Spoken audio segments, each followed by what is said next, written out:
आक्रामकता, जिसे हम अग्रेशन भी कहते हैं, इस शब्द को अक्सर गलत समझा जाता है।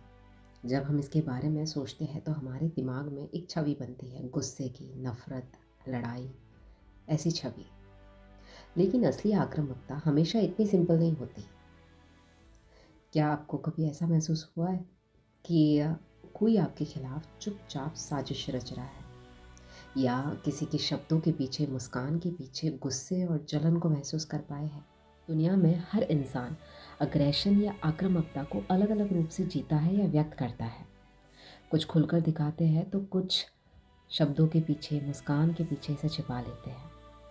लेकिन ये बात तो तय है कि ये हमारे जीवन का एक अहम हिस्सा है, और अगर हम इसे समझ जाते हैं तो ये हमारी बहुत बड़ी ताकत बन सकता है। कई बार ये बहुत ही सटल और छुपी हुई होती है, not just confined to violence, बल्कि शब्दों में, फीलिंग्स और माइंड गेम के रूप में शामिल होती है। कुछ लोग इसे हथियार की तरह यूज़ करते हैं तो कुछ इसे कंट्रोल करने की कोशिश करते हैं। समाज में हर इंसान के भीतर ये किसी न किसी रूप में मौजूद होती है। फ़र्क सिर्फ इतना सा है कि कोई इसे सही मोड़ पर मोड़ना जानता है, जबकि कुछ इसे दूसरों के खिलाफ नफ़रत और बदले की भावना में बदल देते हैं। बचपन से ही हमें सिखाया जाता है कि हमें विनम्र, पोलाइट रहना चाहिए, शांत रहना चाहिए, अपने गुस्से को दबाना चाहिए। लेकिन वास्तव में गुस्से को दबाना क्या सही तरीका है, या फिर हमें इसे समझकर सही दिशा में इस्तेमाल करना चाहिए? जब हम अपने आसपास देखते हैं तो हमें कई तरह की एग्रेशन देखने को मिलती है। कुछ लोग सीधे टकराव, कन्फ्रंटेशन में भरोसा रखते हैं। वो अपने गुस्से को खुलकर साबित करते हैं, वे बहस करते हैं, अपनी बात मनवाने के लिए जोर लगाते हैं और कभी कभी लड़ाई भी करते हैं।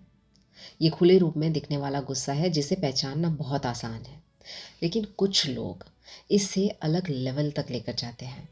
वे इसे छिपा कर रखते हैं, अपनी मीठी मुस्कान और शब्दों के पीछे लपेट कर रखते हैं। छुपा हुआ अग्रेशन सबसे खतरनाक होता है। ऐसे लोग सीधी लड़ाई नहीं करते, बल्कि दूसरों के खिलाफ सीक्रेटली साजिशें रचते हैं। वे दूसरों की सफलता में अड़चन डालते हैं, पीठ पीछे बुराई करना, दिखावे के रिश्ते निभाना। वे कभी खुलकर गुस्सा नहीं दिखाते, लेकिन उनके मन में जलन और नफरत पलती रहती है।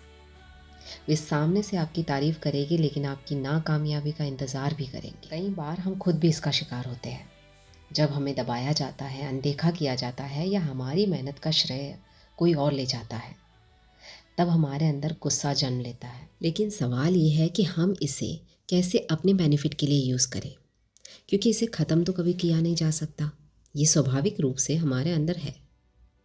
जब भी कोई आपको गुस्सा दिलाए या आपको नीचा दिखाए, तब उस एनर्जी को हमें अपने आत्म सुधार और सेल्फ इम्प्रूवमेंट में लगाना चाहिए, ना कि उसे नफ़रत और बदले की भावना में बर्बाद करना चाहिए। इसीलिए अगली बार जब आपको अपने भीतर एक गुस्से की लहर महसूस हो, तो खुद से पूछना कि क्या मैं इसे बेकार की लड़ाई में बर्बाद करने वाला हूँ, या इसे सफलता के लिए एक हथियार बनाने वाला हूँ। क्योंकि अग्रेशन को कंट्रोल करने वाला ही असली विजेता है।